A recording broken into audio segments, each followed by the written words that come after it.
Welcome back, everybody. It's Matt Miller, and I officially changed the name of this podcast to Marketing and Mindset with Matt Miller. And today we're going to cover a couple topics on mindset, especially decision making and multiplying your time. So the first thing that I want to talk about is decision making. So whenever we make a decision, whether it's a daily task at work or a bigger decision such as a vacation, or maybe taking on a promotion or working for a different company, there's always a lot that goes into that decision. There's always a lot of criteria that we have to consider before making that decision. And I love the way that Brendon Burchard talks about it. So I listened to a podcast today, and Brendon talks about how whenever he's making a decision, there's two things that he considers. He considers what he's putting into the decision, and then what he's getting out of the decision. So he talks about it with the inputs of what's going in and then the outputs of what's going out. And he says if the inputs are less than the outputs, then it's a good decision. Or if what you're getting out of it is more than what you're putting into it, then it's a good decision. And for the inputs, he talks about the acronym TERMS. So TERMS. For T, what is the time required after you make that decision? So what's all the time that you'll have to put into it? For E, what is the energy required after you make that decision? For R, what are the different resources, the different people that you'll have to get involved if you make this decision? And then M, what is the amount of money that you have to put into this decision? And then S is for sanity. So what is the different mindsets and the mind space that it's going to take up? And if the time, energy, resources, mindset, and sanity is less than the outputs, then it's a good decision.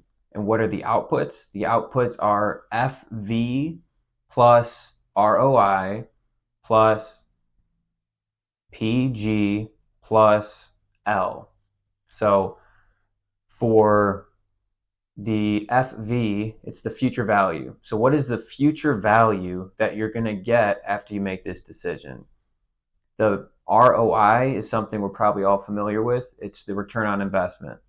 So how profitable are you going to be if you make this decision? For PG, what's the personal growth that you're going to get out of this decision? And then the L is the lifestyle. What's the lifestyle going to be like after this decision's made? So if the time, energy, resources, money, and sanity is less than the future value, return on investment, personal growth, and lifestyle, then it's a good decision. So something that I chose to do in a decision that I've made is making 2 podcast episodes a week. And that's something that I've done here for the last few weeks. And when I made that decision for the T, for the time required, in order to outline an episode, well, in my case, to outline 2 episodes, and then to videotape, and then to edit the video, and then to put it up on my website to, see how everything communicates in terms of all the linking to different websites and how the softwares communicate with each other. All that takes about 10 hours. So the time is about 10 hours to do this. What about the energy required? The energy, a lot of times I'll end up doing this when I come home from work, or maybe have to make the sacrifice and do it on a Friday or a Saturday or on the weekend. So there is a good amount of energy required in order to make these episodes. What about the resources? So for me, I'm the only person doing it. The money required, there's a little bit of money required, but not a lot. There's some money that you have to pay for web hosting, but very little. And then for S, what is the sanity? It's something that I like doing and I enjoy. So that is a good thing, actually. And then if I take all of that into consideration and I compare it against what I'm getting out of it, so the future value is something that's part of the outputs. And the future value of making a podcast, at least I think, is very high. I'm learning a lot of new things. I think that putting out a podcast, you're learning how to communicate, you're learning how to storytell, and there's a lot of benefits to it. So I think the future value is very high. And then the return on investment. So the total amount of money I make from podcasts is, drum roll please, 0. And then the next thing is the personal growth. So I believe that when I'm making a podcast, I'm learning to do a lot of different things, and it's something that I'm growing. So I do think that's valuable.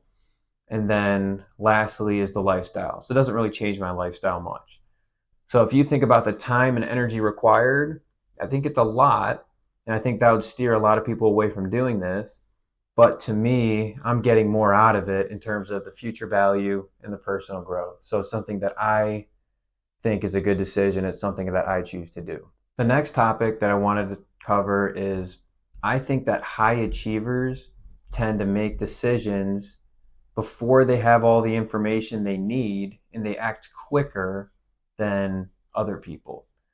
So I think high achievers will pounce on something that they think is something that will provide them value before they have all the data, the insights, and all the information about it. I think a lot of times we tend to delay decisions until we think we're ready. But the key is making a decision before we even think we're ready, because I think that can lead to procrastination, and procrastination is a killer of dreams. According to Zippia.com, 20 to 25% of people procrastinate chronically. 88% of workers procrastinate more than 60 minutes on the job per day. That's 9 out of 10 workers procrastinate at least an hour of their 8-hour working day. 80 to 95% of college students procrastinate to some degree, probably more like 100.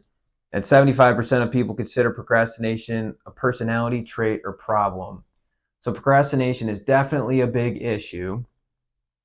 And one thing where I think I procrastinated a good amount was eventually what led me to creating a website. So I think there was a decision that I had to make a website, and I didn't feel like I was ready.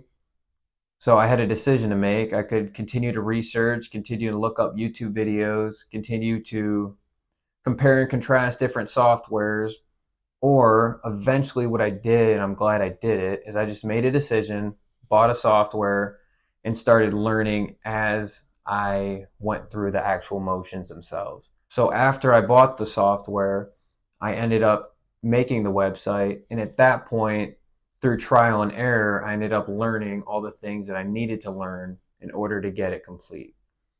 So I think for me, it was important to make a decision, even though I wasn't ready. And I think a lot of high achievers tend to follow that same mindset. And the next thing I want to talk about is the idea of multiplying your time. Everybody says that I don't have enough time. The questions we should be asking ourselves is, what are the tasks that we can do today that'll free up the tasks tomorrow? What are the systems and the automations that we can put in place today in order to take those tasks off our plate tomorrow? So one thing that I do is I automatically invest in the stock market every single month on the same day and put in the exact same amount of money. And it's something I chose to do because I would often take way too much time looking at the stock market multiple times a day, being emotionally attached to seeing if it would go up or if it would go down, and really trying to get in at the right time. And between monitoring the stock market and then when I think it was a good time to invest, logging into my account, deciding on which stock to invest in, or index fund or bond, and then actually buying the stock, it took up so much mind space and took up a lot of time. But on the contrary, what I do right now is I automatically invest, and that ends up saving me a ton of time because it's something I do without even thinking about it.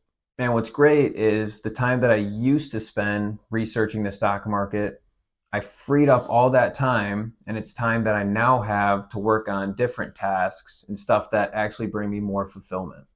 And today I listened to a TED Talk by Rory Vaden, and he talks about multiplying your time. And the thing that he talks about is whenever you get a task, the very first thing you have to do is make a decision on whether or not that task needs to be dealt with. Is it something that can just get taken off your plate? Is it something you can get rid of? If that's the case, then you need to get that task and get rid of it. However, if the task needs to stay on your plate, the second question you have to ask yourself is, can you automate it? Can you create a system, maybe a one-time system where you have to take care of that task today, but later in the future, you no longer have to take care of it because it'll become automatic. That will help you to buy back your time. If it's something that you cannot create a system for, the third question we have to ask ourselves is, can we delegate it? Can we pass it off to somebody else on our team? And then lastly, if it's something that we cannot delegate, the question we have to ask ourselves is it something that has to happen right now? And if the answer is no, then Rory recommends procrastinating on purpose. Because when we procrastinate on purpose, a lot of times that task will not get taken care of, and we'll realize that it probably should go back to step one, where we should just get rid of it. And if it's hanging out there, then a lot of times our team will take care of it, and it'll end up getting delegated anyway. And then finally, if it's something that ends up moving up the priority list and we have to take care of it, then we just get it done. But if we follow that system where we first just offload it, and if we can't do that, we create an automation. If we can't do that, then we delegate it. And then if we can't do that, we ask ourselves, does it have to happen now? If the answer is no, then we procrastinate on purpose. And then eventually, hopefully, it just gets taken off our plate regardless. But if it ends up coming up the top of the priority list, then eventually at that point, we'll have to take care of it. But if we follow that same framework, we'll end up saving ourselves a lot of time and multiplying our time in the future. So we covered three main topics today. The first one was on decision making. Is it a good decision or is it not a good decision? Is the inputs less than the outputs? That would make it a good decision. And the thing that goes into the inputs is the terms, or the TERMS, or the time, energy, resources, money, and sanity. Those are all the inputs. If that is less than the outputs, or the future value, the return on investment, the personal growth, and the lifestyle, then it's a good decision. We also talked about how high achievers often make decisions faster without having everything known and having all the data and statistics around decisions. And then lastly, we talked about how in order to multiply our time, we follow a process of first, getting rid of the task, second, automating it, third, delegating it, fourth, if it's something that we have to do, we ask ourselves, does it have to happen right now?